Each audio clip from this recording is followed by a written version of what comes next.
nandito ngayon yung mga taga-Germany. Sa Germany?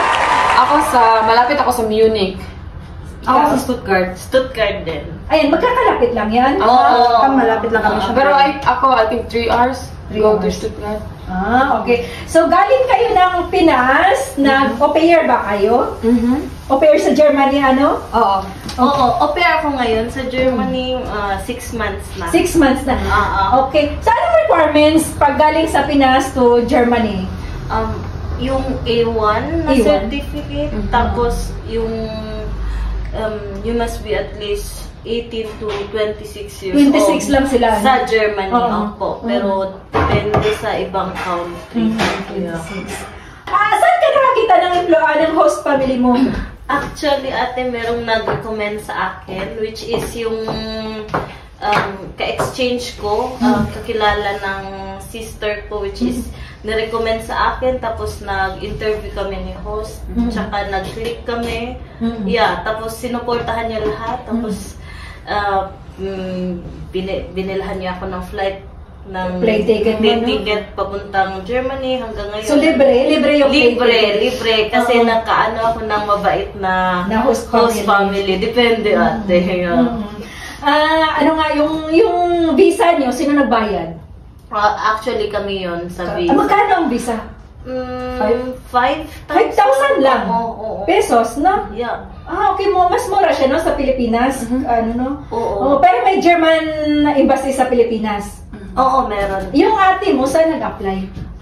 Yung ate ko, different siya. Nurse siya. Tapos, parang friend of her, yun yung nag-recommend sa parang recommended lang lahat, no? Yung sa akin. Okay ka din, di ba? Oo, nag-start ako dito, nag-offer, tapos ngayon FSF na ako, bali voluntary yan na job. For 1 year din. May sweldo ba? May sweldo. Yung sweldo ko, 500 plus. 500 euro. Pero, from Pinas to Germany, paano ka nakapunta sa au pair? same lang din sa kanya, pero recommended din. Pero may ante ako dito isa, tapos yung difference lang, sila may A1 ako wala. Medyo komplikado yung sa akin kasi pag may A1 ka, direct na yung interview mo dun sa embassy, bali Tagalog lang. Tapos ako, wala akong A1, bali in-interview ako sa embassy in German. Okay. So yun lang ang different. Yun lang difference. So, magkano din ang ang visa mo? Same lang din sa kanila. 5,000 din Ang plane ticket, bali kami yung nagbayad. No? Kayo ang nagbayad. Sa kanya, si host family nagbayad. So, sa'yo, kami kasi, kayo. Bali yung pag-au pair ko, yung host family ko, need na ng au pair, pero hindi masyado nga, need nga talaga. Bali yung auntie ko, sinabi niya nga, pwede na lang kami magbayad, basta kunin mo lang yung pamangkin ko. Para makapunta sa Germany. Stepping stone lang. Stepping stone. Ikaw, galing ka ng Pinas. From, au pair, FSU, tapos ngayon, Ausbildung. Okay, so au pair galing ng Pinas. Paano ka nakapunta? Naka-apply as an au pair? Yung tita ko, meron kasi akong tita. Recommended pa rin, Mas maganda pag may kakilala ka. Mas mabilis kaysa sa yung wala kang kakilala. Ganun pa rin ang visa? Ganun 5,000. 5K din. So, saan kayo nag-aral sa Pilipinas ng A1 nyo? Sa akin, sa Coete, sa Makati. Sa Makati. May bayad yun? Meron. Magkano bayad? Nagbayad ng 20K. 20K? Ilang buwan yun? 2 months? 2 months? Hindi pa kasali yung exam na. Hindi pa. May exam pa. Kung hindi ka makapasa sa exam, allowed ka mag-take ulit ng may one chance ka ulit. Tapos, hindi ko lang alam after. Pero magbabayad pa rin ulit? Magbabayad ulit? So, another 20,000? Hindi, sa exam 5K lang. 5K lang? Yung school 20K, yung exam 5K. Okay.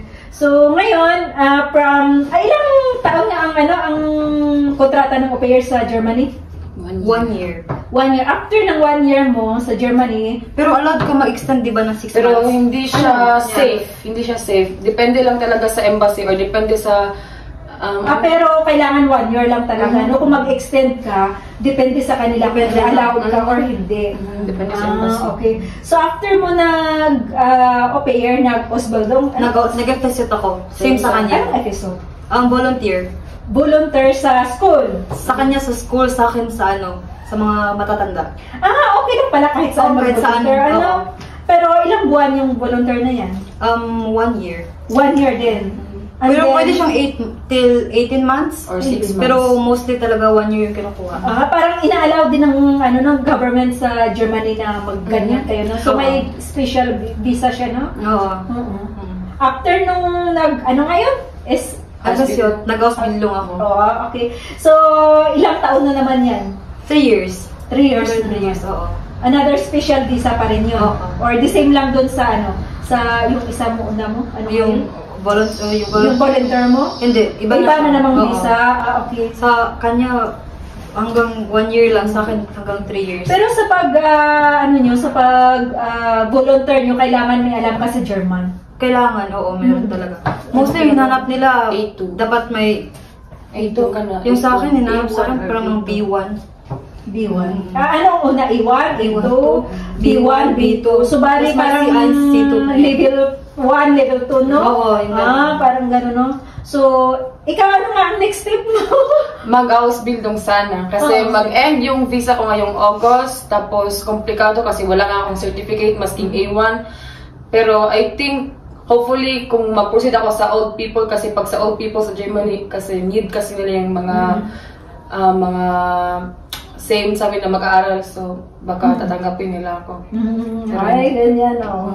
Ikaw, anong next step mo pagkatapos ng ako FSU. FSU din. Volunteer. Tsaka mag-Ausbildung. Ay, also pala sa Germany yun, no? Yeah. Oo. After yan, may chance na magkaroon kayo ng working visa. Oo. Pag nakapasa ka ng exam. Nakapasa ka. So, kailangan mag-aral ka hanggang level 2 siguro, no? Ang inahanap nila sa Ausbildung hanggang B2. So, level 2, parang gano'n. Oo. So, nakakapagsalita na kayo kahit pa paano ng German. Bis yan? Kamusta yung buhay sa Germany? Okay lang. Minsan masaya, minsan hindi. Kasi depende kasi sa weather. Siyempre Oo, sa weather. medyo, maulan lagi, kagaya dito, maulan. Oo, pero maraming Pilipino doon. Marami din. Pero sa akin na part, sa Kempten, hindi masyado. Stuttgart. Medyo probinsya siguro yung sa'yo, no? Oo. Pero walang mga TNT undocumented din doon. Kasi ang balita ko is stricto ang Germany. Stricto sila. So bawal talaga doon kasi hinuhuli nila. Oo. So anong mga Muslim mga trabaho doon? Sa Germany? Sa Germany? Mostly sa old people talaga. Old people. Yung mga nurse, no? Mas Nurse. Hindi man talaga. Pero Hindi yung man same dahil- sa akin, hindi masyado. Sa mga bata. Hindi sa kanya. Pero pwede ka siguro mag-picture or sa Ngayon kasi nag-voluntary ako sa trabaho ko. Gusto nilang i-keep ako nga mag-proceed Ausbildung pero hindi ko masabi na kaya ko mag-proceed kasi kailangan ng B2 tapos hindi ko pa kaya na mag-take ng exam. Kaya mag-proceed muna ako sa old people at baka sa susunod magbalik ako sa mga bata kasi masaya din sa mga bata. Oo, nakaka-enjoy Oo. Pero okay lang mga trabaho niyo. Okay lang. Mahirap pero kaya naman. Kaya naman, no? Ay, magkano pala ang sweldo ng au pair? Ayan. Yun, 280 euro per month sa Germany. Pero may part-time kayo? Hindi ka allowed talaga. Hindi ka allowed. Hindi part-time. nagbibigay ang host family ng part-time. Depende sa mga host kasi merong sa Germany Tatago, Tatago lang. Hindi naman. Depende kung ano yung napag-usapan nyo sa family na menong mini-job na ipapagawa sa iyo tapos bibigyan ka niya. Pero as for me, wala sa akin. 280 lang talaga. 280, magkano sa piso? Philippine money? 15,000 to 20,000, Siguro. Kasya. Kasya lang naman Hindi ka kasi. magpadala. Kasya lang naman kasi nasa bahay kanila tapos libre naman pagkain, libre accommodation, parang allowance lang siya. nyo. Yung Pamasahe. pamasahe namin, parang naka-save kami kasi merong Deutschland ticket, yung 50. euro per Monthly month. na yun. Kaya nakapunta Sagot kami. ng host pa. Dapat sagot nila pero Wala. depende lang sa... Depende sa Depende sa ano. pinag-usapan ninyo. Oh, ganun. So, enjoy naman sa sa Germany. Oh, Enjoy mag-offer kasi pwede kang mag-travel sa... Pero at least, maraming chance na pwede kayong magka-working visa doon. At least yung au pair nyo is Maraming talagang- stepping stone. Stepping stone nyo para sa next nyo na, next step nyo, future nyo. At least, doon may chance na maging working visa kayo doon, magkaroon ng working visa. Oo. So, next, anong plano yung trabaho? Anong gusto nyo applyan? Kung may bitsoy na mag-proceed talaga ako sa mga bata or mag-proceed ako ng pulis. Kung kaya, kung Oo, kaya. Mag-aral kayo. Kasi mahirap kung hindi mo gusto yung trabaho, hindi mo ma-enjoy. Kaya kung kaya, pero kung hindi, baka doon na talaga ako sa old people. Oo, okay lang yun. As long as may trabaho, working visa yung yung habulin niyo. Oo, para magkaroon kayo ng para continue. At least doon na kayo mag-stay. Basta makastay na. Oo, Sa visa mag-stay lang kayo sa talaga sa mahirap. Pinas, no? At least may kayo, stepping stone na nag-au pair. And then ngayon, di ba, tumataas yung level niyo, di ba? And then, yun. Okay, so, yun, salamat sa pagpapa-interview niyo. Ayan, maraming salamat. And then, nag-enjoy naman kayo dito sa Luxembourg. Oh, Yeah, salamat talaga. Oo, nag-enjoy kayo. So, okay, so, magpasalamat kayo through, in German. Uy, ikaw dira. Bakit ako? Marunong ka. German! Dankeschön, Deutschland. Ayaw na, marunong na sila ng German. Ano ibig sabihin nun? Thank you. Thank you daw. Paano ulit? Dankeschön. Dankeschön. Dunkin' Donut daw. Ano sa Luxembourg? Mercy. Mercy beaucoup. Ayan, okay. So, enjoy ang buhay. Europe. Ilang taon ka na dito? 4 years. 4 years na. Okay na naka-adapt na sa sa buhay Europe. Ikaw? 1 year and a half. Ikaw? 6 months pa. Nasa pa? Homesick? Ayan. Ay, Paano sila nagkakilala? Ay. Oo. Ano pa yan? Medyo, ano pa yan? Medyo... 50-50. ano pa na, nalulungkot pa, gano'n. Pero kaya, Iyak ba yan? ganyan talaga ako noon, nag-opera ako sa Norway. Iyak pa ako, 1 year pa ako bago naka-recover na, as in, ng Europe pa. Kasi siyempre malayo kasi tayo sa Pilipinas, tapos dito. At least ikaw may kapatid ka dito sa Germany, walang problema. O ikaw may pamilya, May ante mo.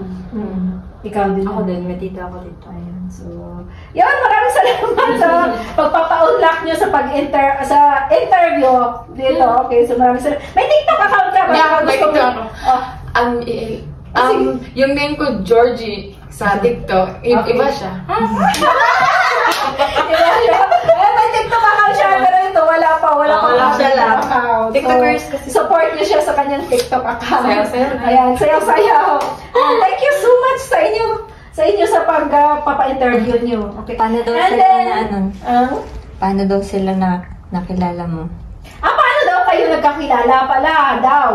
Bale, ako, nakilala ko siya. My friend, wait lang. My friend kasi kami na YouTuber din. Tapos, siya, yung YouTuber, nagkakilala kami sa Pinas. Tapos sila dito, sa Germany. Tapos, pinagkakilala kami dalawa. Nagkabuo. Hanggang nakilala namin yung ate niya. Tapos mutual siya, friends. Oo, Mutual lang, friends. oo. Oo. Yun. So, may mga tanong pa. Ano? Paano kayo nagkakilala? Tayo nagkakilala. Paano kami nagkakilala? Paano kami nagkakilala? Yan sila. Nasa New Yorker. Shopping. Kasi nga, namasyal sila dito sa Luxembourg. And then, yan, with my friends. Ayan. Nagutom sila! Ayun! sila dito. Nakikita namin sa mga Hindi pa mukha. na sila nag-lunch. Hindi pa sila nag-lunch. Tinatanong nila kung Galit ka? Kung mahal ba daw dito yung restaurant. Yeah, smile. Oo, mahal. So kaya ayun, dinala namin sila dito. Pinakain ng turon. Hindi mo sinabi na mahal. Salamat. Kasi hindi tayo nagre-restaurant. Oo pala. Sorry. That's all. Oo. Kasi mahal kasi dito. Mahal ang bilihin talaga dito. Thank you for watching! Bye!